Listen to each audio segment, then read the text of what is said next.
proceedings? We're now live, Chair. Okay, thanks very much. Well, good morning, everyone, and welcome to today's Transport for the North Rail North Committee.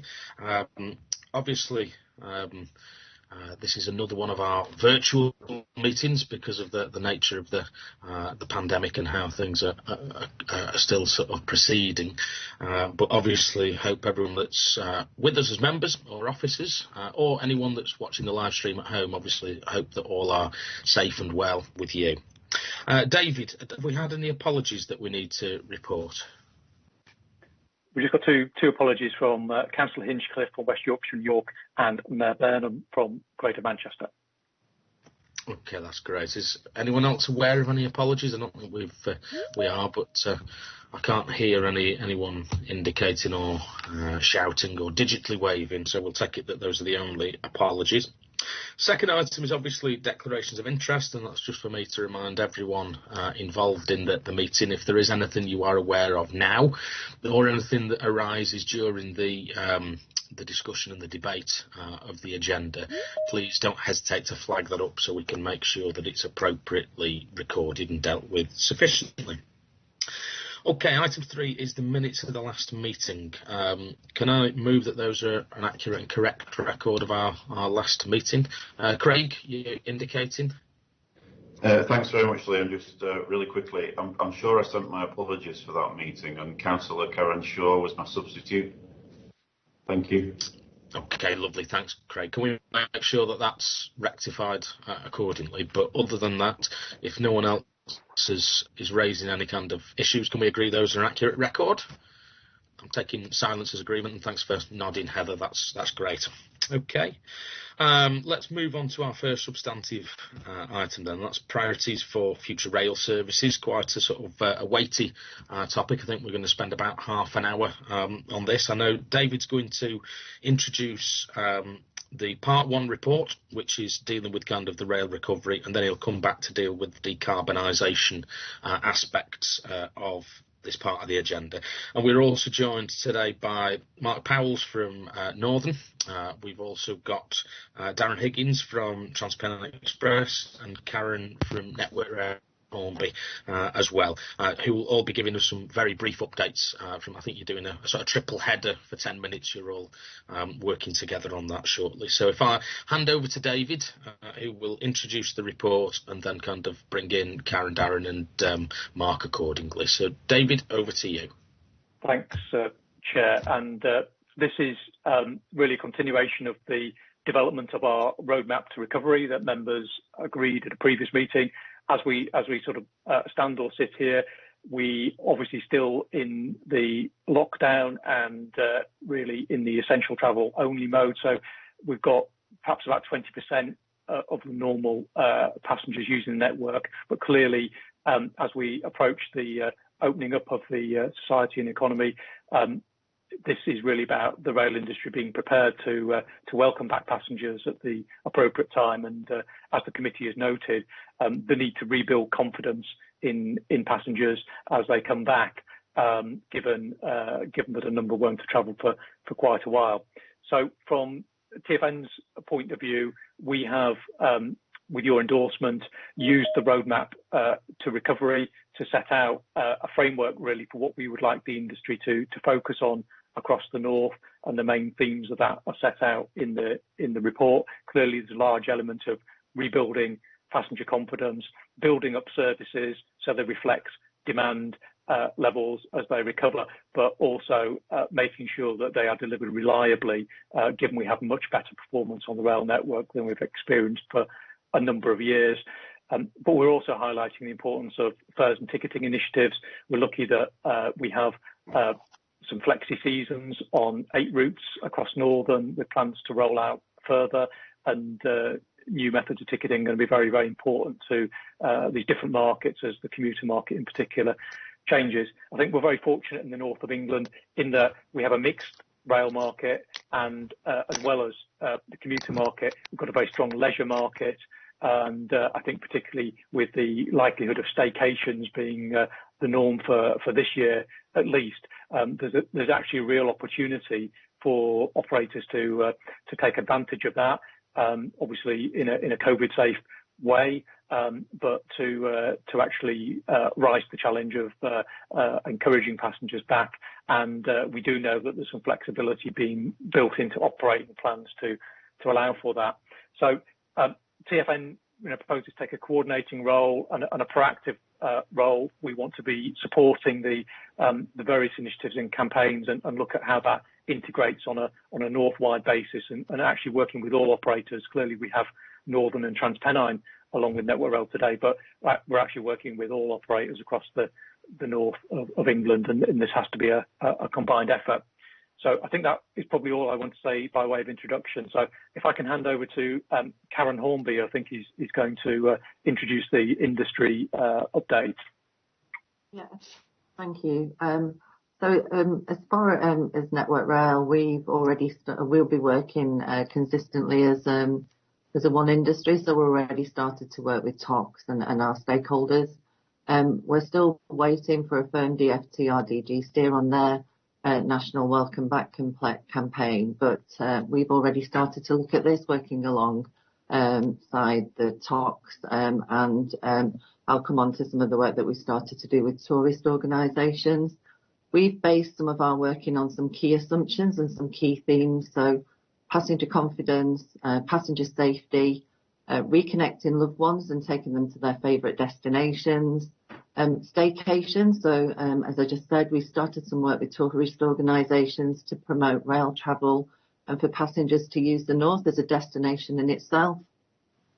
We'll obviously wait and we'll respond to government guidelines, and we're following their roadmap.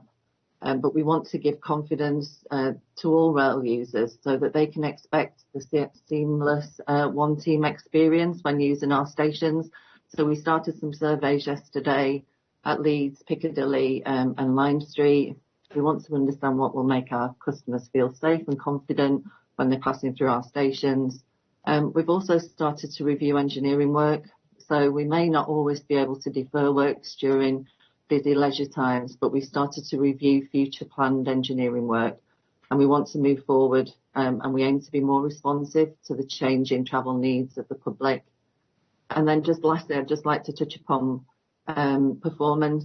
So as David's already said, performance has been really good over the last few months, and we are working closely as an industry to make sure that we sustain that good performance for when our customers return. So thank you. I'd like to now hand over to Mark.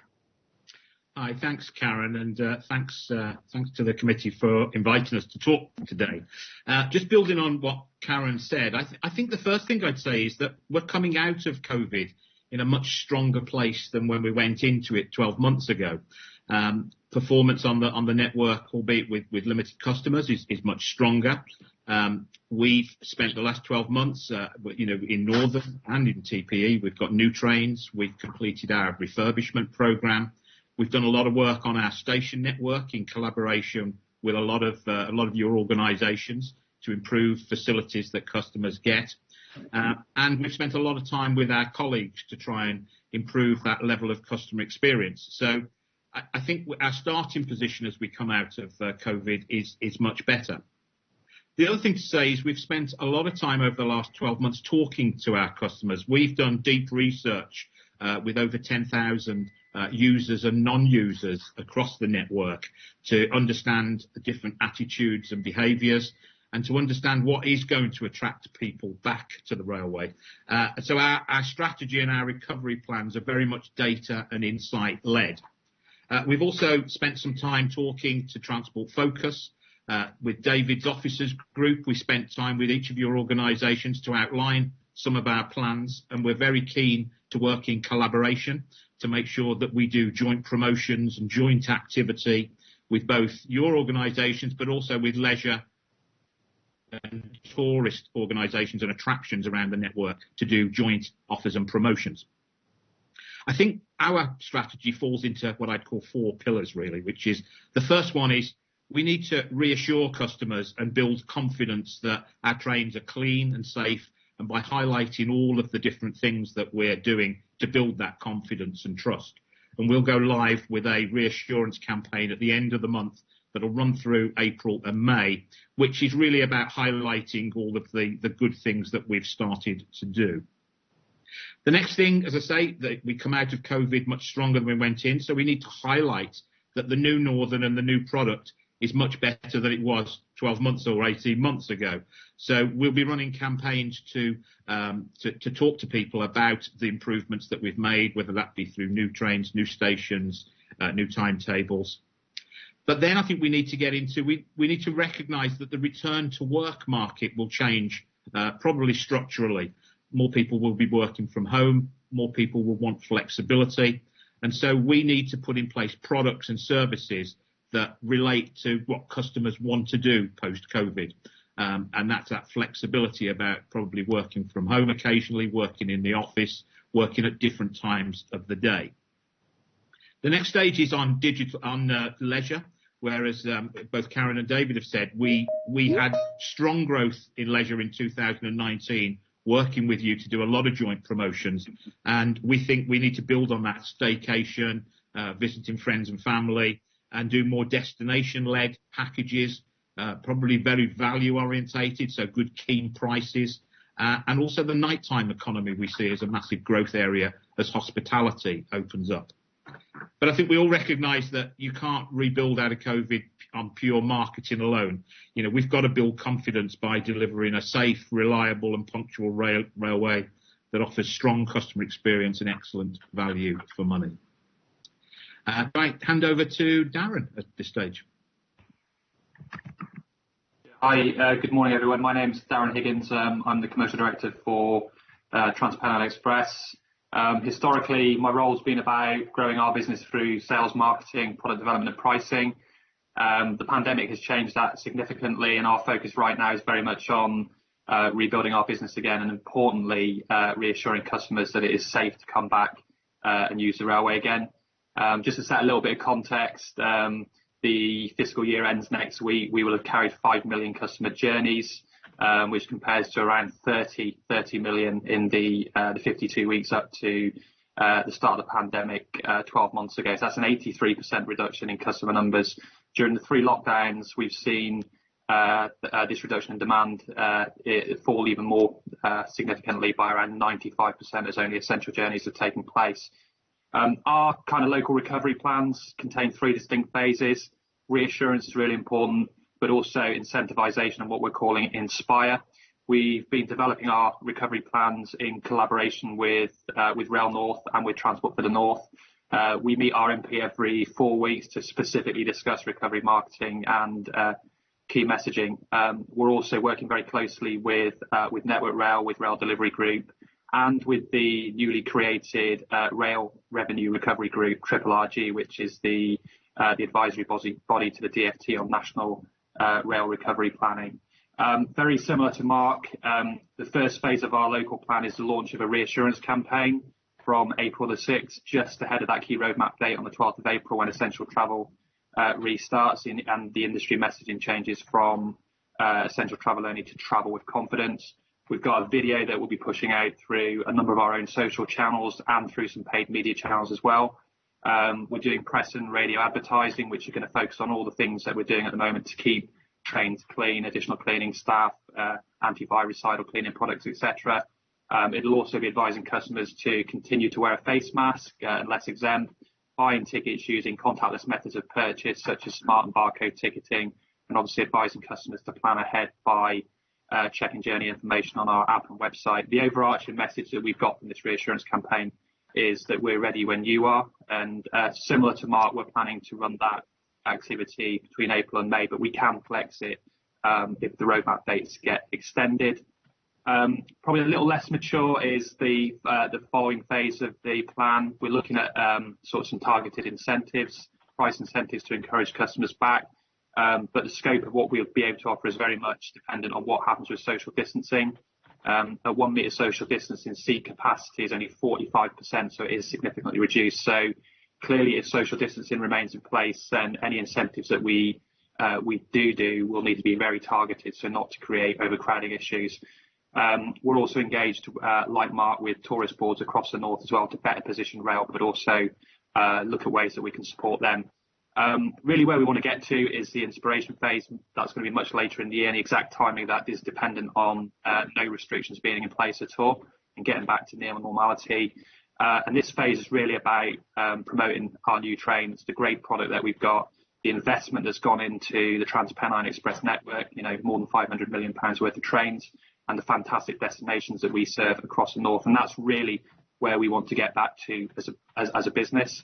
I would also say that, like Mark, we've done a lot of research over the last 12 months. We've surveyed over 17,000 customers at different points. And that insight is telling us that safety is a really important consideration among leisure business and commuter segments.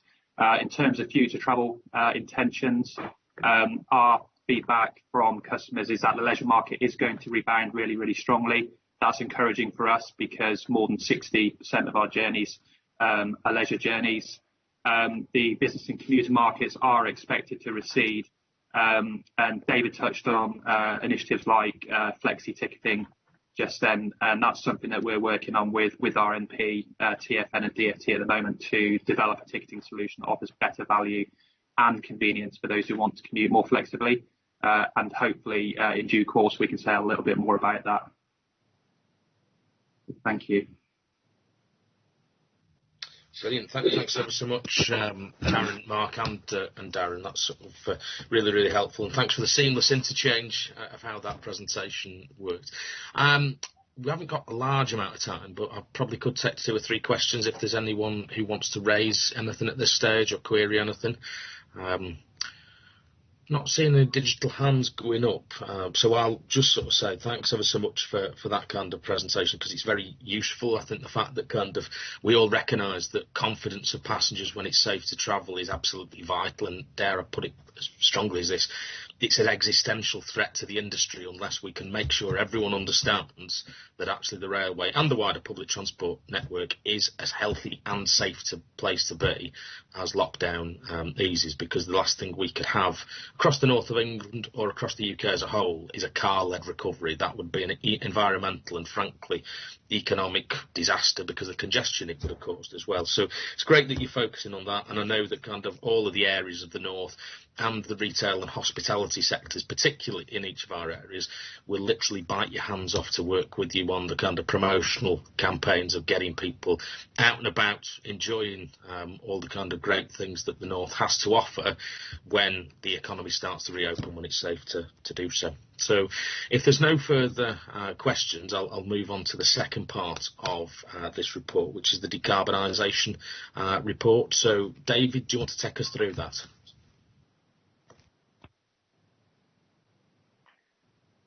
Yeah, thanks. I think quite a major milestone yesterday in that TfN's board approved a draft decarbonisation strategy, which has a very significant target backed up by evidence. So it's essentially setting the agenda for a near zero surface transport situation by 2045. So that sets the background, but it was very much backed up by a lot of detailed evidence analysis about what that would mean in practice across different modes and how that could be implemented. So what we wanted to do today was, given that decision and endorsement was made yesterday very, very strongly by the board, give you some visibility of the rail aspects of that today. So we pulled out some of the things that are in the draft strategy that will go out to consultation. We've also highlighted some of the initiatives that we're already involved with as TfN, and really looking for feedback on that from members today before this is finalised for consultation. Clearly, there's the opportunity during the consultation period to feed things in as well. I guess 2 things probably for rail particularly to highlight. One is there is a national target of removing diesel vehicles by 2040 anyway, which is very, very helpful. And the other thing is that in order to achieve that, really the focus needs to be on an electrification programme.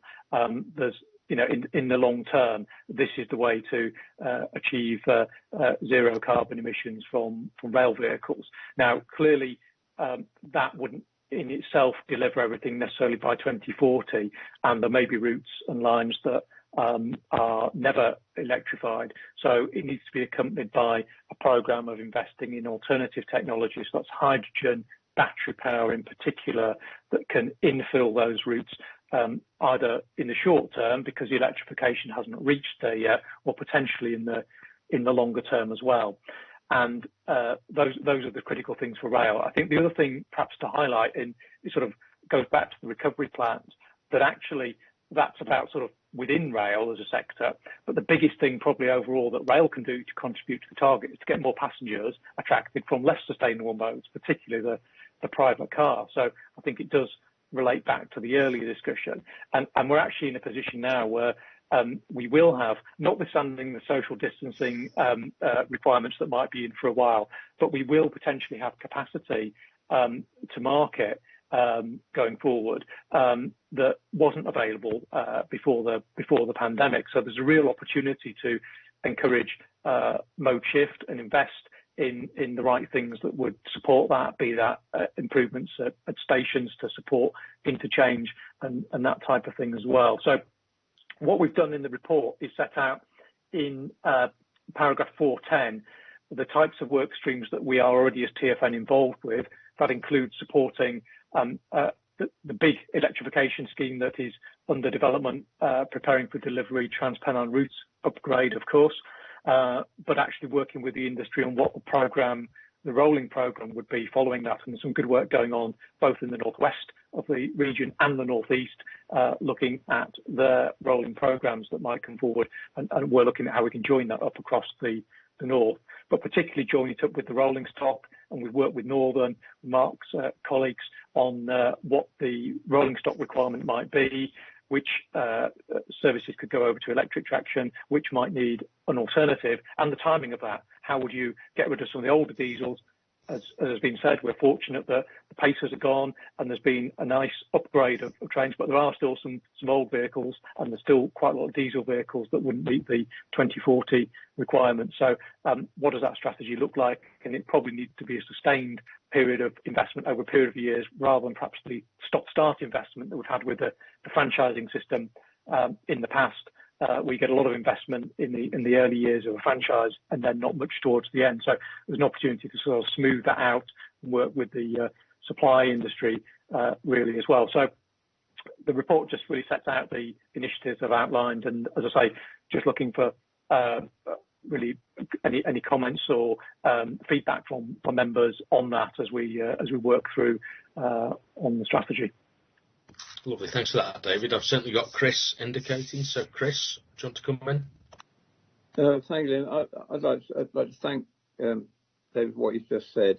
I think that electrification is the way forward, and I think it's absolutely vital that we, for our own future and everything, that we do this. I mean, our misfortune is that we're trying to modernise what was basically a Victorian network that was so little damaged in the war, whereas on the continent, the electricity system was bombed and nothing, and they had to rebuild it from scratch. So we're now trying to catch up. And it just seems to me that the one thing I don't want us to lose sight of is the opportunities for moving huge quantities of, not as much as is on that enormous ship that's stuck in the Suez Canal at the moment, but huge quantities of freight as well. And the savings on having to upgrade and maintain our road network would be phenomenal. It seems to me I'd like to see us in the north become an exemplar, both nationally and internationally, for setting initiatives. And I've got my fingers very firmly crossed, but I wholeheartedly back what David just said. Chair, thank you. Wonderful, thanks for that, Chris. Heather? Yes, just a couple of comments. I would support what Councillor Bruce is saying about freight, and I think this, was discussed at great detail yesterday in the meeting, but I think that is very important. But also, from Tees Valley with the hydrogen capture and obviously the use going forward, and I think Hitachi are looking at developing hydrogen-powered trains. So, it's all there, isn't it? So it's a mix in the areas where there isn't electrification, that we do make sure that it's across the whole of the area. So, yes, I welcome this report. Lovely, thanks for that, Heather, and I'll follow up on that because I agree with everything that everyone has said, and particularly the point on freight. That's deeply important to the Liverpool City region because of the importance of the Port of Liverpool to the whole of the UK and the need for greater sort of access to the port as a key way of helping to decarbonise freight, just as one example. Also, as well, it's great to touch on the points Heather's made about hydrogen capture and some very good work going on in the Tees Valley regarding hydrogen trains. One of the things I'd also just mentioned from my own neck of the woods is that with the brand new fleet of trains that Merseyrail are in the process of introducing, there is a live trial going on just to prove the operational viability of batteries. And that's going to report back in June. So far, touching the wood on my desk, it's going pretty well. So we're more than happy to share that learning wider right across the north because that is looking very positive. Chris, do you want to come back on a final point? Ever so briefly coming back, I think one thing we haven't done very effectively, Immingham, Teesside, Liverpool, or Hull, Felixstowe, all our major ports, we haven't really linked them together very well by rail. In fact, it took us 42 years to put the mile and a bit loop in at Felixstowe to prevent freight trains having to go into Ipswich and reverse. Well, if that had been in many places I know elsewhere, it would have been done in 42 weeks, not 42 years. It is a bit mind-boggling that it takes us so long to do things which actually would have major impact. And I think the more we can link our ports together, the better. Thank you. 100%, Chris, and I think that's why it's positive that Peter Hendy referred back yesterday about the Unique Connectivity Review and one of his proposals for effectively UK 10T network, which would make sort of eminent sort of sense going forward. If there's nothing anyone else wants to raise on item number 4, can I move the recommendations in item 4, if those are agreed? And I'm taking silence as assent, and thanks for that wave, Heather, and Chris. That just gives me kind of the confidence to move on in the affirmative. Item number 5 is the rail reform agenda, and I think David's going to take us through this one. So. Yes, thanks again, Chair. I'll just, it doesn't affect the recommendation, but I did want to just highlight under item 4, we had the Manchester Task Force update there, which is really just, I think, just to acknowledge that consultation has closed, and we had a really strong response from that, and that is being worked through now by the task force in terms of pulling that together. So I just wanted to mention that. But on item 5, which is rail reform, I think we had potentially anticipated, and perhaps we've been saying that for a while, the white paper. That isn't out yet. It's now thought to be coming out after the May elections. So we don't have a paper to comment on today. What I've done in the paper is just highlight some of the work that is going on. I think we do see this as very important and very significant, not only to railways nationally, but to how things work in the north. And I think our main focus is making this work in the north when it comes out, and making sure that both TfN and its constituent members have a really strong voice going forward in the industry. And I think we've seen the benefit of that strong local input during the COVID period, where we've been able to gather very strong local intelligence about what is needed for services, and then we've seen the industry responding very, very quickly to meet those needs. So that's the sort of thing that we've been looking at, and so we've been carrying on the preparatory work for that without knowing the detail of the content of the paper, so that we can be in a position to make a strong response back to the industry and hopefully develop our devolution position and proposition. As we said in the paper previously, that would be in a phased basis, starting by taking more advantage of the existing partnership arrangements, and that would include giving more local input in some of the city areas and potentially rural areas where appropriate as well, but maintaining that very strong sort of TfN-wide input. And I think on that front, some of the feedback that we've gathered from industry and partners is the need to be prepared to sort of step up to the plate and prioritise more, whether that's on future enhancements that we want to see, or whether it's on short-term changes. So perhaps the Manchester consultation will be a good example of that, where we are out to consultation. There may be difficult choices in the short term to make, and that is something that came back from industry colleagues as well as some of the partners. So that paper covers what we're calling a review of the rail ownership arrangement, and really that focuses on the current changes that are already in place, really, for the new contracts with the train operators, Northern and TPE, where the revenue risk is wholly with the Department for Transport, obviously as a result of COVID impacts, where we've had, as we've heard, very, very low levels of patronage and steps to mitigate. And I think part of it is stepping up to the plate on road. New things can actually work quite well.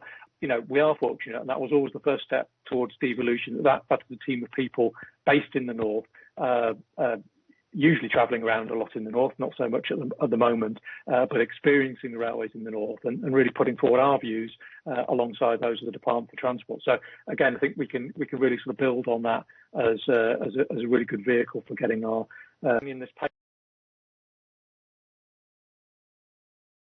paper is really just to bring on the any views and input on priority in the chat.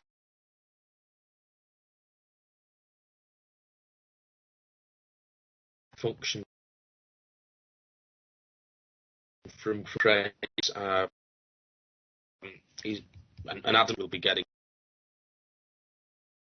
sort of the detailed responses from the consultation exercise as part of our meeting on the 16th of April, and Adam has replied in the chat box that is the case, so that's fine. We don't need to discuss that in a wider sort of length. I've got Heather indicating, so I'll bring Heather in.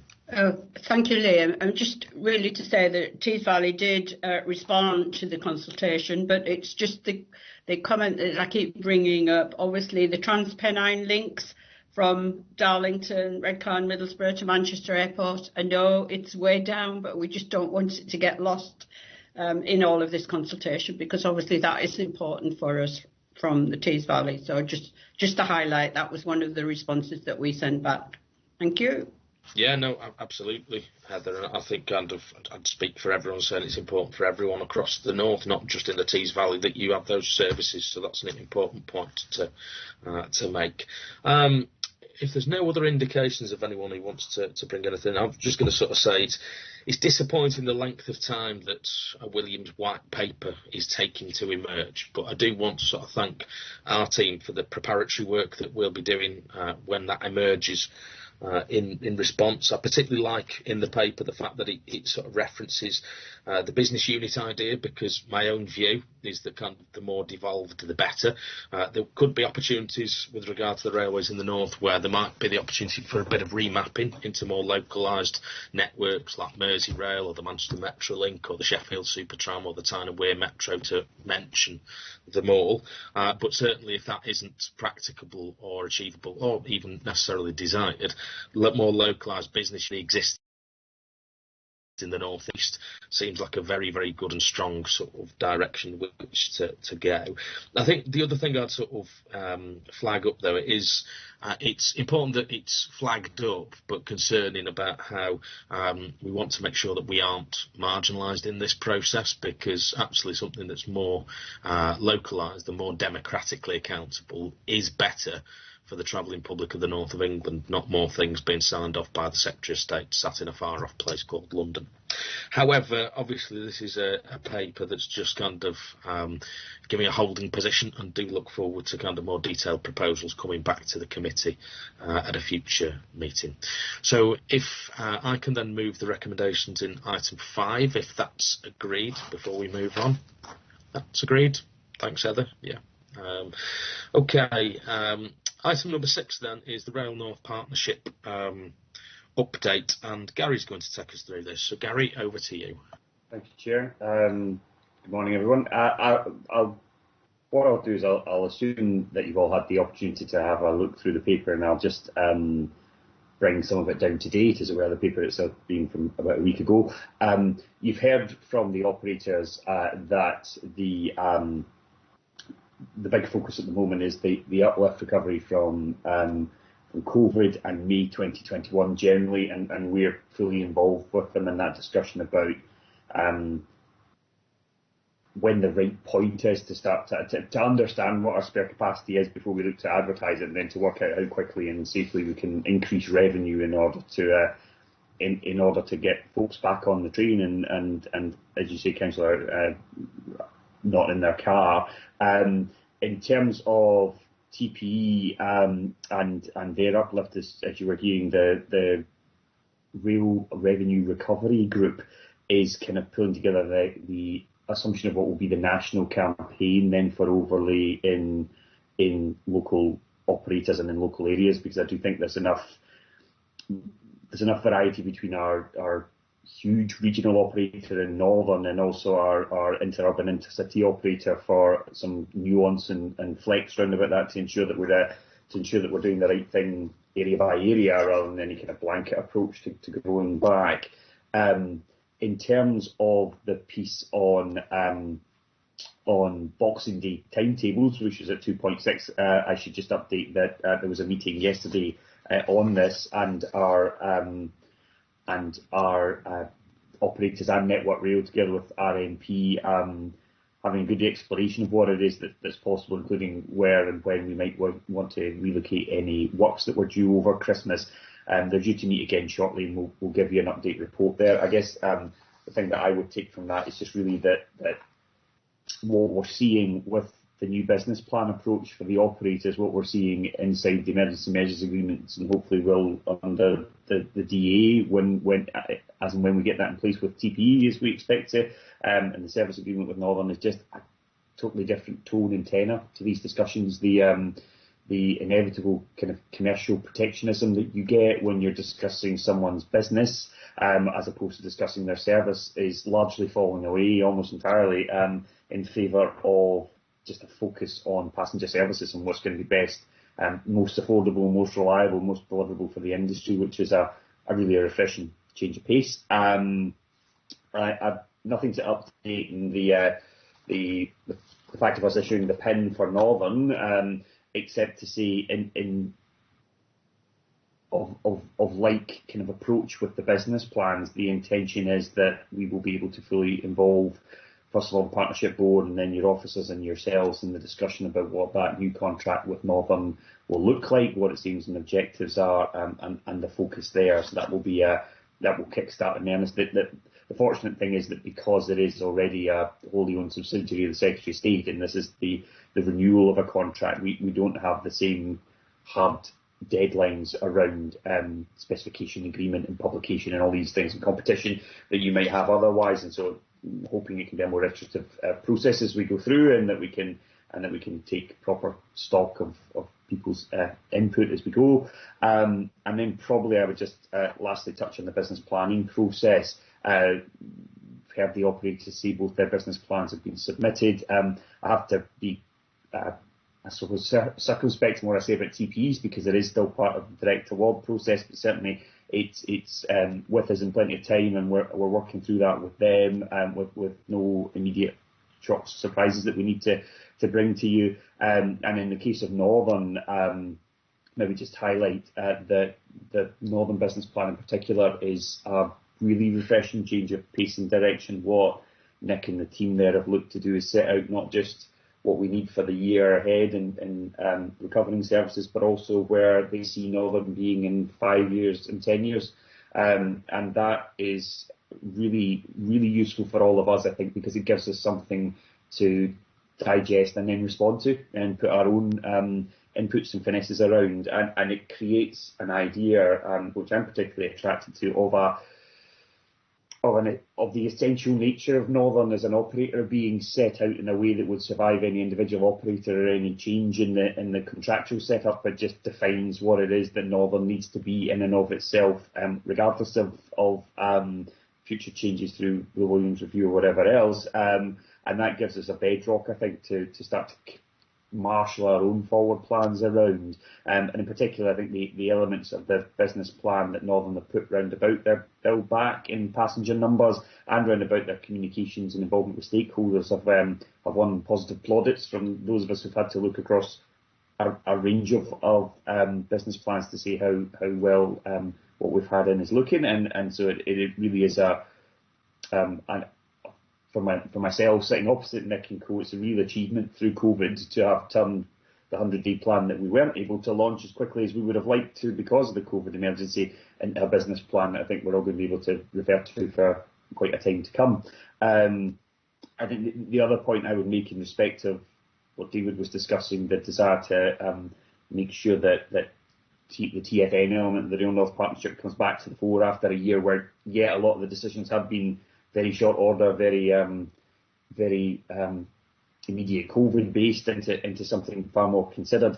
Adam Timewell, who many of you will know from the Manchester Recovery Task Force work and other pieces from David's team recently, has returned from what was a secondment to David's folks inside Rail Strategy and TFN back to the Rail North Partnership. So the intention is that Adam will very much act as the kind of focus between ourselves and those decisions that might otherwise have been made by the department, Liam, to make sure that what we're doing is giving life to that proper iterative cycle the whole time inside the specification, the service delivery and so forth. So I'm got great hopes for that, because it will be a very profound task to work out where the demand will come back, whether that's what we're happy with the money we have, or whether we want to try and focus and change our emphasis. So that's a real task that normally you can leave to a set of 3 or 4 bidders to describe for you, if I'm frank, in a competition. And instead we're going to need to, along with the talks and Network Rail, do it for ourselves in order to make the case for investment at different points and different places. Brilliant. Thanks for that, Gary. Are there any questions or comments anyone wants to raise with Gary? No, I'll just sort of raise, I know you touched on it about the sort of fact that Boxing Day engineering works are still not defined yet. It's just to make the point about the importance of Boxing Day. Gary, obviously this was always a long-held aspiration to have trains on a Boxing Day in the north of England, and this year particularly, as we're trying to recover after COVID, we would hope that Boxing Day will be another important day that kind of certainly would necessitate a number of good local stopping services in and out of some of the kind of North's key towns and cities. So obviously look forward to hearing that in more detail, but certainly wouldn't want this to be somehow forgotten about, because it's really important that that's delivered. I've got Heather first, so I'll bring Heather in. Thank you. Sorry, Liam, I couldn't get my hand up quickly enough.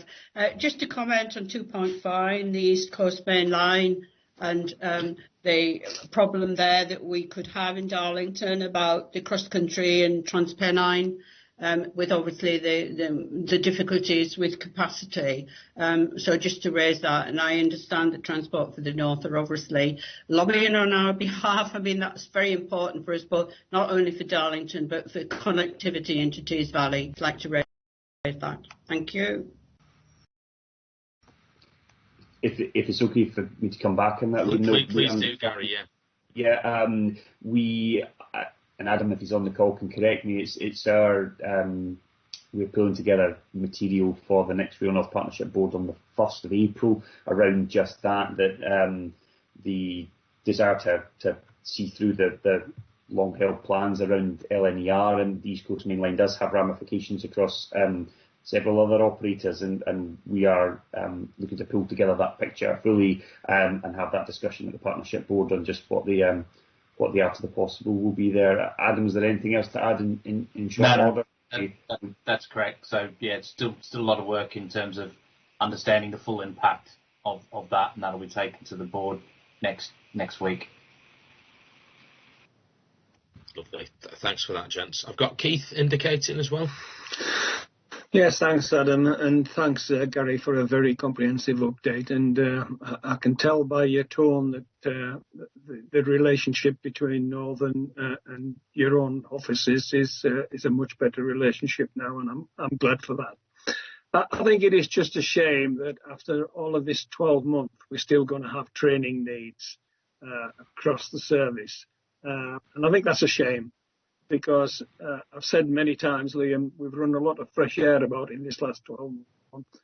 And that could have been an absolute ideal situation where training could have taken place. I see where I live, people sitting within a metre and a half on each other on buses. The few that are travelling on trains are well spread out.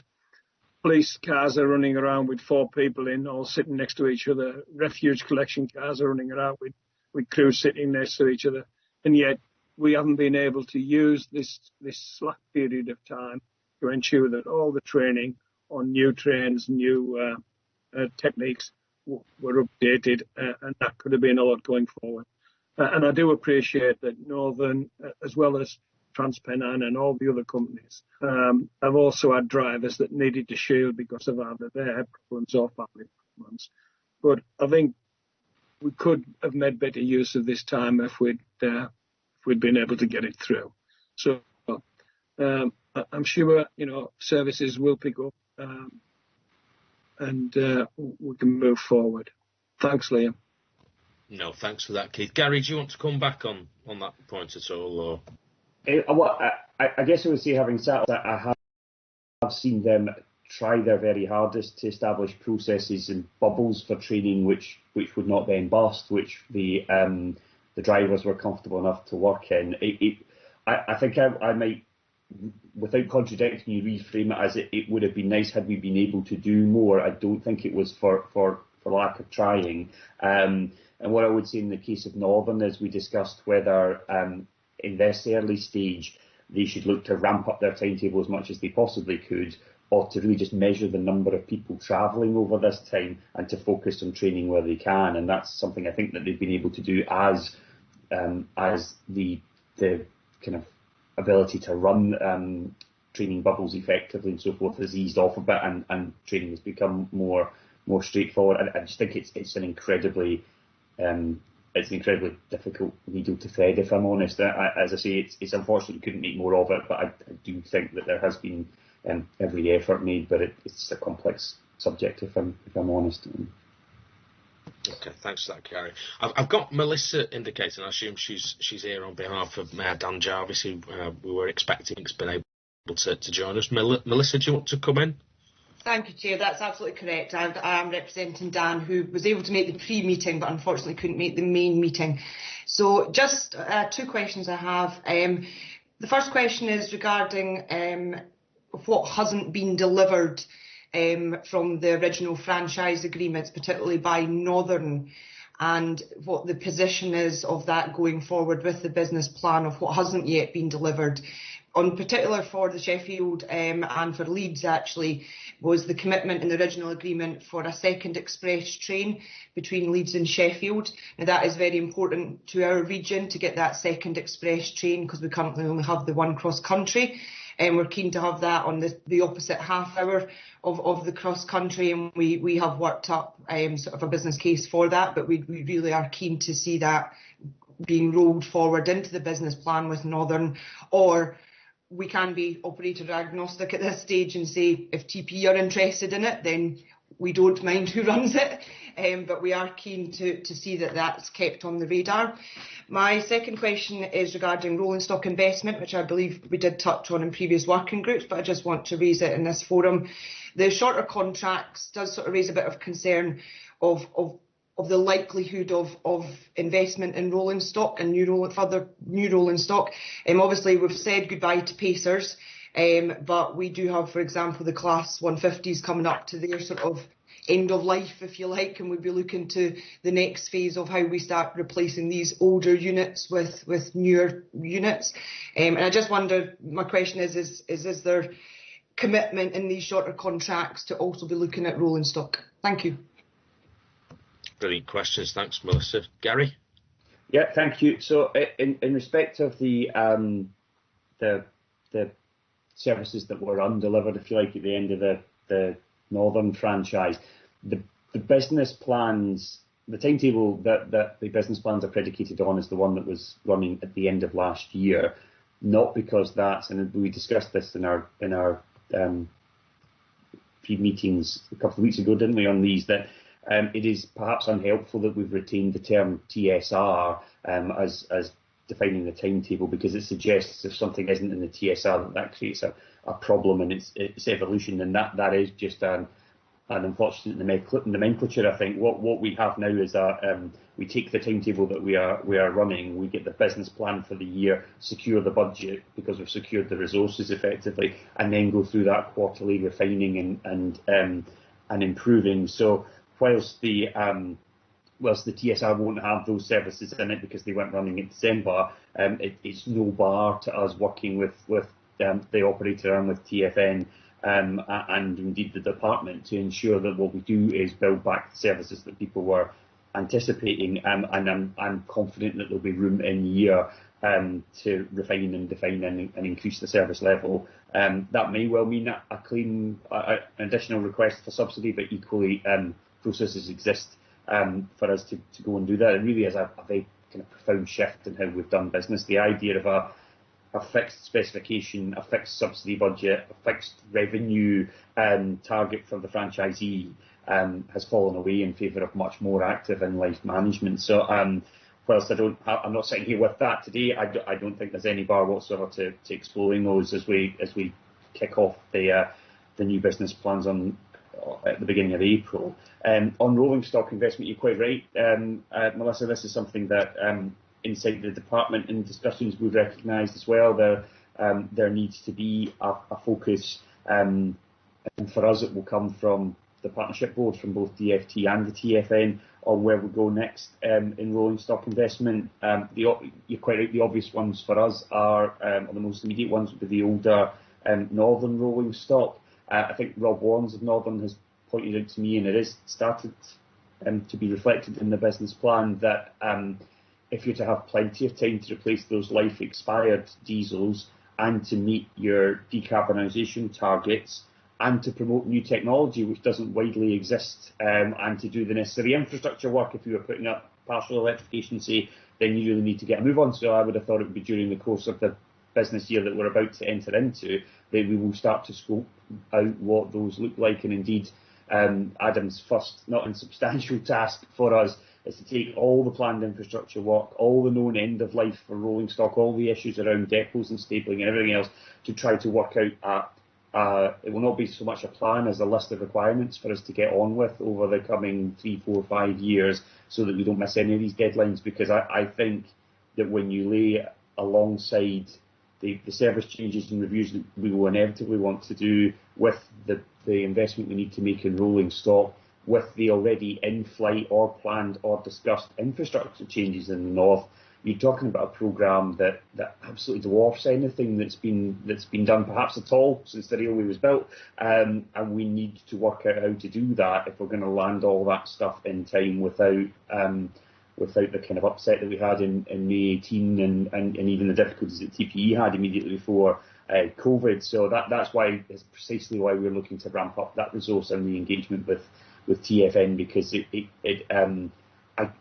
just because of the way the world works, whatever it is that works for huge swathes of the DFT will prove not to work here, because we've got such a different mix of services and a different mix of rolling stock fleets and so on, that we will need to come up with our own conclusions and business cases and pursue those. Great, thank you, Gary. Thanks for that, Gary. I'll bring Jim in, because is it on this point, Jim? Or? Yes, it is. It's on the first of Melissa's 2 questions. Just to remind people that the operation of that second fast train an hour between Leeds and Sheffield was a previous commitment, and the reason it didn't operate was because of limitations of the infrastructure at Leeds. That was the sole reason it didn't operate.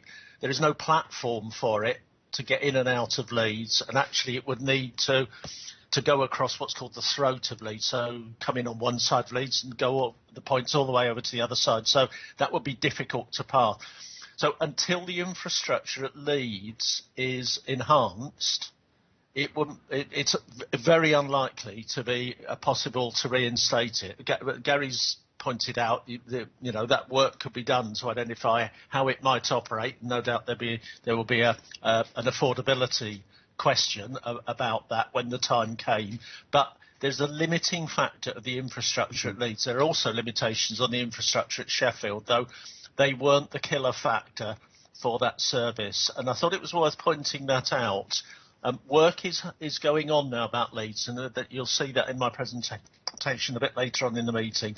But the same issue will apply to Manchester. Unless you get the right infrastructure in these really congested parts of the network, it will limit what services it is possible to run. Okay, thanks for that, Jim. That's very useful, just to sort of put it in that wider context as well. Okay. If there's nothing else anyone wants to raise with regard to the partnership update, if I can then move that the recommendations in item number 6 are agreed. Yeah, lovely. Thank you very much. And let's move on to item number 7, which is the business planning item. And I think David is going to take us through this paper again. Thanks, Chair. Hopefully it'll be fairly brief. The Transport for the North Board yesterday approved a budget for next year. So that means we have a budget for the rail-related work, which is confirmed in this paper, and also confirmed the members' subscriptions that are paid in the usual way, which is in effect no change, save for the usual indexation and the amounts are set out in the paper, and lead officers have been advised of the specifics for their authority. So that just confirms that. It also confirms the business plan, and again we've set out the priorities in the paper, a real obviously emphasis on supporting the recovery as we talked about earlier on, and some funding where TfN can support the work of the operators on that. And I think also just highlight under paragraph 3.5, we are funding some work on the investment pipeline. This will be the work that Jim Bamford and team are taking forward, which should help us get ahead of the game in terms of at least scoping out what the capacity increases or reliability increases are needed at some of these key locations to try and get these things in the industry programme. So some important priorities which we try to reflect members' priorities there and allocate resources accordingly. The other part of the report is just the forward plan. We obviously have the white paper anticipated that we're reporting back at the next meeting. I think I would suggest we add a regular update on decarbonisation in terms of the rail-specific elements we talked about. And something that came up at the board yesterday, just to add really, it was Mayor Burnham actually who raised the importance of inclusivity and accessibility, particularly in relation to rail stations on our part of the programme. And we are working on a stations strategy delivery plan, and that would certainly pick up the accessibility issues, so we could make sure that comes to the committee at some point during the course of the next year when that's ready to review. So just to highlight really the business plan priorities there, Chair. Okay, that's great. Thanks for that, David. Anyone want to raise any questions or comments? I think it's reasonably straightforward and follows on from yesterday's board meeting. So if there's no questions or comments anyone wants to raise, can I move that the recommendations for item number 7 are agreed? I'm taking silence and a few waves. Brilliant, that's excellent, thanks. Item 8 is any business which the Chair is satisfied is urgent. There isn't anything that I've been notified of, so we can move on to item 9, which is the exclusion of press and public. So if I can move the relevant motion pertaining to the relevant Local Government Act to exclude the press and public, and